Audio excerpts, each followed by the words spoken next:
প্রিয় শিক্ষার্থীরা, আসসালামু আলাইকুম। আশা করি সবাই ভালো আছো। আজকে আমি চলে আসলাম আরেকটি নতুন পর্বে। এই পর্বে আলোচনা করব অধ্যায় 1 অনুশীলনী 1.3 17 পৃষ্ঠার 11 নম্বর অঙ্ক নিয়ে।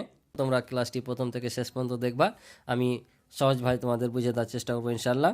তো যারা নতুন এখন আমার চ্যানেলটি সাবস্ক্রাইব করোনি, তারা ধারাবাহিকভাবে প্রতিটি অধ্যায়ের অঙ্ক পেতে চ্যানেলটি সাবস্ক্রাইব করে পাশে থাকো এবং ভিডিও ভালো লাগলে অবশ্যই ভিডিওতে একটি লাইক কমেন্ট করে দিবা।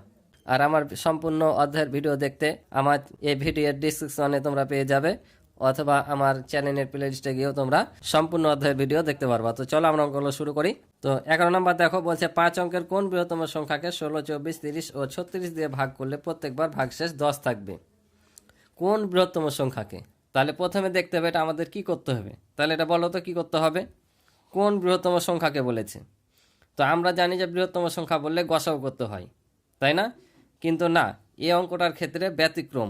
10 আর 11 নম্বর অঙ্কের ক্ষেত্রে ব্যতিক্রম। 4 অঙ্কের কোন বৃহত্তম সংখ্যাকে 5 অঙ্কের কোন বৃহত্তম সংখ্যা বলবে, তখন এটা লসাগু করতে হবে। কারণ এই সংখ্যাগুলো দিয়ে সে ক্ষুদ্রতম বা বৃহত্তম সংখ্যাকে বারবার ভাগ না করে আমরা যদি এগুলো লসাগু করে নিই, লসাগু করে যে সংখ্যাটা পাবো সে সংখ্যাটা দিয়ে ভাগ করা, মানে এগুলোর প্রত্যেকটা সংখ্যা দিয়ে ভাগ করা। অর্থাৎ ওই লসাগু দিয়ে যদি নিঃশেষে বিভাজ্য হয়, তাহলে এই সংখ্যাগুলো দিয়েও কি হবে, নিঃশেষে বিভাজ্য হবে। তাই লসাগু করতে হবে। যদি এমন অঙ্ক বলে যে 4 অঙ্কের কোন ক্ষুদ্রতম সংখ্যা বা বৃহত্তম সংখ্যা, তখন জানবা লসাগু করা লাগবে। এগুলোর যে লসাগু পাবো সে লসাগু দিয়ে ওটাকে ভাগ করে দেখতে হবে নিঃশেষে বিভাজ্য কিনা। যদি নিঃশেষে বিভাজ্য হয় তাহলে সেটাই উত্তর হবে, আর যদি না হয় তখন সেটা একটা ফর্মুলা আছে। তো আমরা গত পর্বে এটা শিখেছিলাম, আজকে এটা শিখাবো যে ভাগ করলে কিভাবে প্রত্যেকবার ভাগশেষ থাকবে। আমরাকে আগেটা কি করতে হবে, লসাগু বের করতে হবে। ঠিক আছে? তো আমি এটা নিয়েও একটু তোমাদের ধারণা দেব, কারণ দুটো একটু রিলেটেড আছে। কখন বাদ দিতে হবে সরাসরি, কখন ভাগ করতে হবে, এটা আমি শিখাবো। তো চলো অঙ্কটা করি, তখন বুঝবা। তাহলে আমরা লিখে নেব এখানে যে 16, 24, 30 ও 36 এর লসাগু নির্ণয় করি বা লসাগু করে পাই, যেটা খুশি দিতে পারো। তাহলে এখন আমি এগুলোর লসাগু করে নেব। তাহলে লসাগুর ফর্মুলা জানো, ইউক্লিডীয় পদ্ধতিতে আমরা লসাগু করব। তাহলে কততে যাবে, জোড় সংখ্যা সবই, তাহলে 2তে যাবে। অর্থাৎ 8 দুগুণা 16, 12 দুগুণা 24, 15 দুগুণা 30 আর 18 দুগুণা 36। আবারও 2 দেয়, 4 দুগুণা 8, 6 দুগুণা 12, 15 15 থেকে যাবে 9 দুগুণা 18। এবার কততে যাবে, আবারও 2টা জোড় সংখ্যা আছে, 2 দিয়ে যাবে।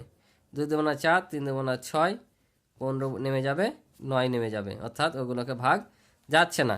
তারপর আর 2 দিয়ে যায় না, এবার 3 দিয়ে, তাহলে 2 নেমে যাবে। 3 1 3, 3 5 15 আর 3 3 9। তাহলে দেখো এখানে আর কোনো সংখ্যা যাচ্ছে না, অর্থাৎ সবগুলো এখানে মৌলিক সংখ্যা হয়ে গেছে। তাহলে আমরা লিখে যে সংখ্যাগুলোর লসাগু, অতএব সংখ্যাগুলোর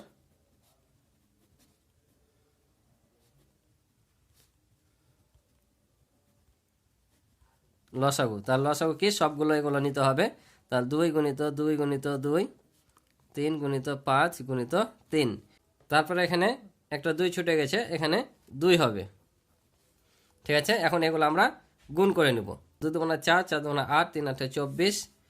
এখানে যদি গুণ করি তো 24 দুগুণা 48 আর 3 5 15। তাহলে 48কে এখন 15 দিয়ে আমরা কি করব, গুণ করব।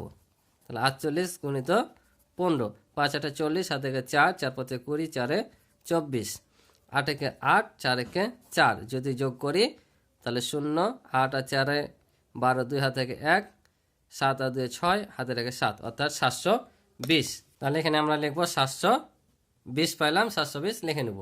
তাহলে আমরা এটার গুণফল পেলাম, অর্থাৎ সংখ্যার লসাগু কত পেলাম, 720। ঠিক আছে? এখন আমরা বের করে নিব 5 অঙ্কের বৃহত্তম সংখ্যা। তো দেখো লিখে নিলাম 5 অঙ্কের বৃহত্তম সংখ্যা। তো আমরা বৃহত্তম সংখ্যা লেখার নিয়ম জানি যে অঙ্ক সংখ্যা 10টি, তার মধ্যে হচ্ছে সবচেয়ে বড় 9। তাহলে যত অঙ্কের বলে ততগুলো 9 লিখতে হয়। 5 অঙ্কের বলেছে, তাহলে আমরা এখানে 5টা 9 লিখে নিলাম। এখন এই বৃহত্তম সংখ্যা অর্থাৎ 5 অঙ্কের বৃহত্তম সংখ্যা 720 দিয়ে ভাগ করে দেখতে হবে যেটা নিঃশেষে বিভাজ্য কিনা। যদি নিঃশেষে বিভাজ্য হয় তাহলে এটা অ্যান্সার, না হলে তখন সেটার নিয়ম আছে, সেটা তোমাদের আমি করে দেখাবো। তাহলে এখন আমরা 720 দিয়ে এটাকে ভাগ করি। তাহলে 720 দ্বারা এতকে ভাগ করে পাই। তাহলে ভাগ যদি করি তাহলে 720 ভাগ হচ্ছে 9, 5টা 9। তাহলে ভাগ যদি করি এখন কত হবে? তাহলে 720 একে 720, কারণ 3 ঘর নিতে হবে, 1 দিয়ে যাচ্ছে 9, 9 থেকে 2 বাদ দিলে 7, 9 থেকে 7 বাদ দিলে হয় 2, 1 ঘর নামবে। এবার কততে নেওয়া যায়? যদি 4 দিয়ে করি 4 সাথে 28 বেশি যাবে, 3 দিয়ে নিব আমরা। তাহলে 3 এটার সাথে গুণ করলে 0, 3 দিয়ে 6, আর এখানে হচ্ছে 3 7 21, বাদ দিলে হবে 9, এটা থেকে বাদ দিলে হবে 3, এটা থেকে বাদ দিলে হবে 6, আবারও 1 ঘর নামবে। এবার কততে যাবে? 7 নাম 63, এখানে 63 হয়েছে, এদিকে হাতে এসে বেশি যাবে, আমরা এখানে 8 নিব। তাহলে 8 দিয়ে যদি গুণ করে এটা কত হবে? 0, আবার 8 2 16, 6, হাত থাকে 1, 7 8 56, আর হাতে রেখে 57, বিয়োগ করলে হবে 9, এটা থেকে বাদ দিলে হবে কত? 3, এখান থেকে 10 দিলাম, 13 থেকে 7 বাদ দিলে হয় 6। এখন এখানে একটা জিনিস দেখো, লক্ষ্য করে দেখবা যে এটা থেকে এটা বিয়োগ করে বিয়োগ ফলটা এটার সাথে যোগ করব, তাহলে অঙ্কটা কিন্তু 6 অঙ্কের হয়ে যাবে। কেন হয়ে যাবে? দেখো দেখো আমরা যদি এটা থেকে এটা বিয়োগ করি তাহলে বিয়োগ ফল হচ্ছে 81, আমরা যদি এটার সাথে 81 যোগ করি তাহলে সংখ্যাটা কেমন হয়?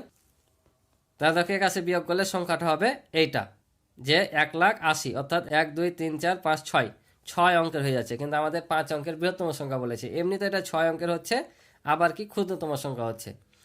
তাহলে এই অঙ্কের ক্ষেত্রে আমরা কি করব?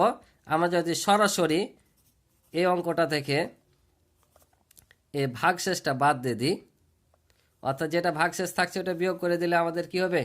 আর তো কোনো ভাগশেষ থাকবে না, তাই না? এটা যদি এটা থেকে বাদ দিয়ে দিই তাহলে বাদ দিলে হবে 0 6 3 9 9, এটা আসছে আমাদের। তাহলে দেখো আমাদের শর্ত অনুযায়ী 5টা অঙ্ক থাকছে এবং সংখ্যাটা কি হচ্ছে? বৃহত্তম সংখ্যা হচ্ছে।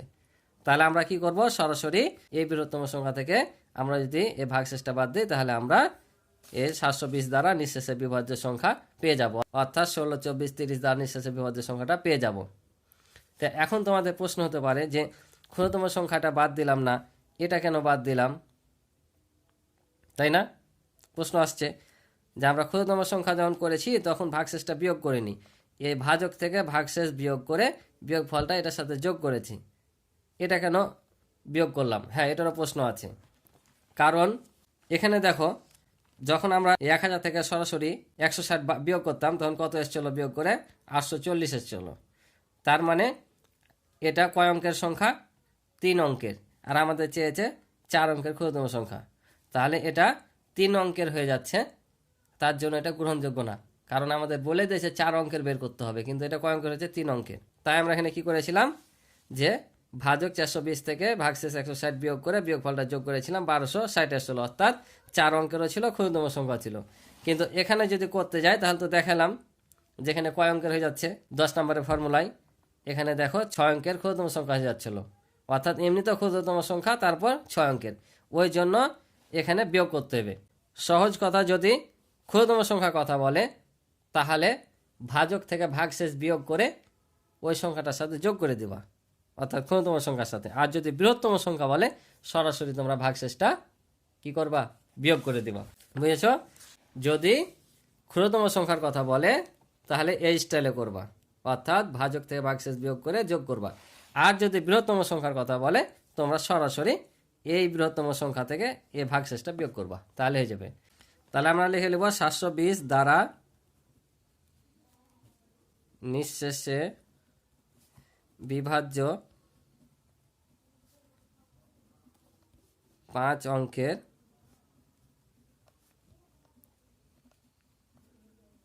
বৃহত্তম সংখ্যা সমান। তাহলে আমরা কি করব? এটা থেকে এটা বিয়োগ করে দেব। তাহলে বিয়োগ করলে কত পাবো? 0, এটা বাদ দিলে 6 3 9 9, এটা পাইলাম। তাহলে দেখো এটা আমাদের উত্তর হয়ে যাওয়ার কথা ছিল, কিন্তু এটা আমাদের উত্তর না। কেন উত্তর না? এখানে বলেছে যে এত এত দিয়ে ভাগ করলে প্রত্যেকবার ভাগশেষ 10 থাকবে। তাহলে এটা তো নিঃশেষে বিভাজ্য সংখ্যা, এই সংখ্যাগুলো দ্বারা যদি আমি ভাগ করি নিঃশেষে বিভাজ্য হবে, কিন্তু বলেছে কি প্রত্যেকবার ভাগশেষ 10 থাকবে, অর্থাৎ এই 10টা এখন আমাদের ওই সংখ্যার সাথে কি করতে হবে, যোগ করে দিতে হবে। তাহলে এখানে একটু ছোট্ট করে লিখব যে শর্তানুযায়ী, অর্থাৎ বইয়ে যে শর্তটা দিয়েছে শর্তানুযায়ী ভাগশেষ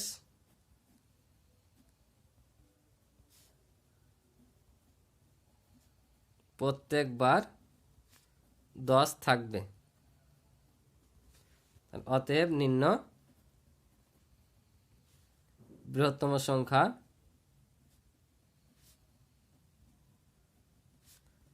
তাহলে আমরা যে সংখ্যাটা পাইলাম সেই সংখ্যাটার সাথে 10 কি করব, যোগ করে দেব।